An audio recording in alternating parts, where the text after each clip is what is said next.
దేశవ్యాప్తంగా భారతదేశంలో 29 రాష్ట్రాలు 7 కేంద్ర ప్రభుత్వ ప్రాంతాల్లో నేషనల్ ఓటర్స్ అంటే జాతీయ ఓటర్ దినోత్సవ కార్యక్రమానికి ముఖ్యంగా వచ్చేసినట్టు మన మండల తహసీల్దార్ గారు, అదేవిధంగా జిల్లా పరిషత్ ప్రధాన మేడం గారు, అదేవిధంగా తహసీల్దార్ సిబ్బంది, తర్వాత హైస్కూల్ సిబ్బంది, విద్యార్థులు, తర్వాత పత్రికా విలేకరులు, గ్రామస్తులకు అందరికీ నేషనల్ ఓటర్స్ డే జాతీయ ఓటర్ దినోత్సవం సందర్భంగా శుభాకాంక్షలు.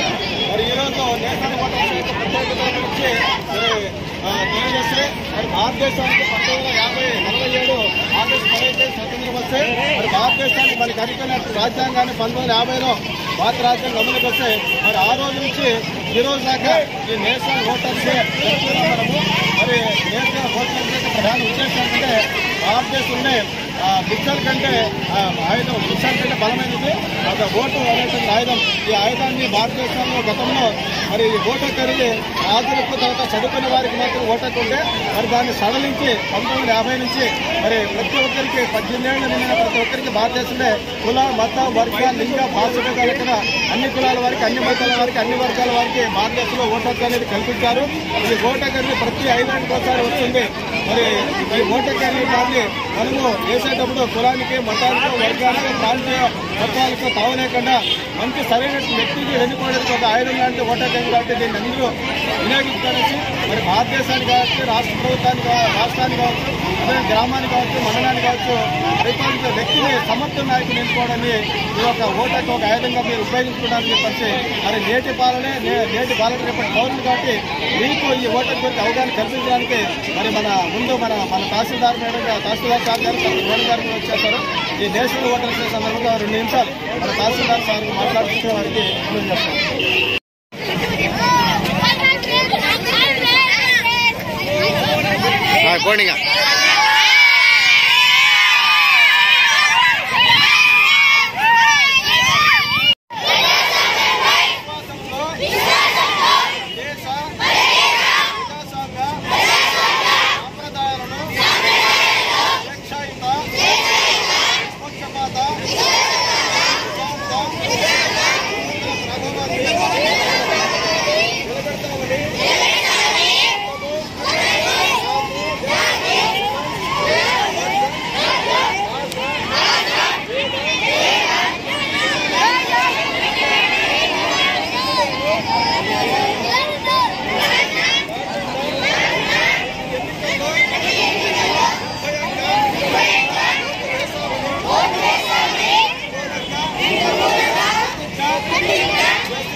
ప్రతిజ్ఞ చేయించడం జరుగుతుంది.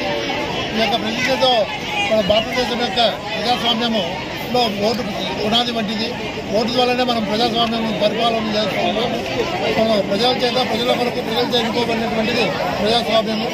ఈ ప్రజాస్వామ్యంలో ఓటర్లు ప్రధాన పాత్ర వహిస్తారు. ఓటర్లు తలుచుకుంటే ప్రభుత్వాలను కూడా నిలబెట్టుకోవచ్చు, లేదంటే ప్రభుత్వాన్ని కూల్చివేసేదానికి కూడా ఓటర్లకు అధికారం ఉంది. కాబట్టి ఓటు ఈరోజు భావి పౌరులే రేపటి ఓటర్లు కాబట్టి వాళ్ళతో కూడా మనం అందరం కూడా వాళ్ళతో ప్రతిజ్ఞ చేయించడం జరుగుతూ ఉంది. ఈ యొక్క ప్రతిజ్ఞను అందరూ కూడా తీసుకోవాల్సిందిగా కోరుతున్నాం. ప్రతిజ్ఞను ఎంఈఓ గారు చదువుతారు.